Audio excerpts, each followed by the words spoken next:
人会第6代会長吉松千恵子でございます。本日もどうぞよろしくお願いいたします。ご夫婦、そうですね、今日は第5条を読ませてもらいました。この倫理の学び、何と言っても夫婦の気持ちが合一致してこそ発展する。そしてそこにご先祖、縦糸、このつながりがとも重要である。それが事業にも、そして人間関係、会社、すべてにつながっているということになっております。多分藤井様ご夫婦は仲良しさんでいらっしゃるんじゃないかな。そうやないとこんな朝早くからね、2人でお前行ってこいとか、私だけ行くわとか、そういうことになろうかと思いますが、すでに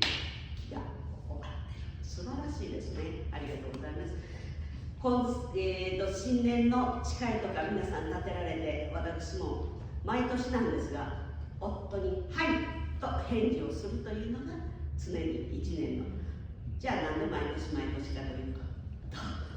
ちょっとできてないというところがあろうかと思います。前も言わせてもらったんですが、ゴールデンウィーク前、我が家非常に浄化層の故障、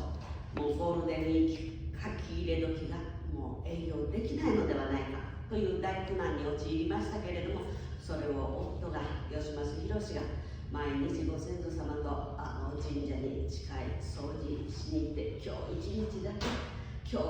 日だけ営業させてくださいと毎日言ってくれました。そして今日一日だけとお願いするんやから、やっぱり次の日も行って今日一日だけってお願いしなくちゃ意味がないことで実践をしてくれました。私はその時に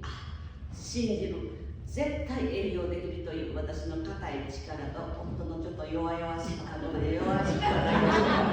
明らかにご先祖様の力を借り、そのパワーをもらおうという気持ちが一致したからこそ営業できました。となるとですね、和歌山結果が嬉しいことが昨日ありました。東海テレビ約12分のニュース番組に出演が決定しました。パチパチパチ。コロナ前にもそれが立て続けに東海テレビともう一つ、東海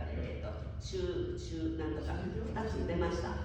そしたらやっぱお客さん来るんですね。夫はけどオーナーは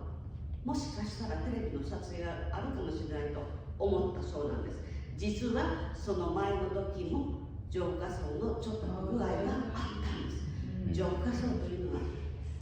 水がね出る、もっとここをきっちりしてなかったらダメだというサインなんです。でそれをでまた気づかせていただいて、また夫婦で力を合わせて前へ進もうということがあれば、またその分の出費は東海テレビさんがね宣伝してくれて、また中国向こうの方からお客さんが来てくれるということで補えるという、このちょっとだけ儲けたら嬉しいんですけれども、このようなことがあるということは、私は全て倫理の原理原則につながっている。これが元でこのような結果が出ている。これは法則なんですね。ということで、これをおいおい皆さんも感じている、これを倫理体験とも言いますが、感じていらっしゃる、こんないいこと起こったのはこういうことを心遣いでしたから、あるいはそういうちょっとだけ心に不自然な部分があったらこういう苦難があったとか言うけど、それは全てこれがい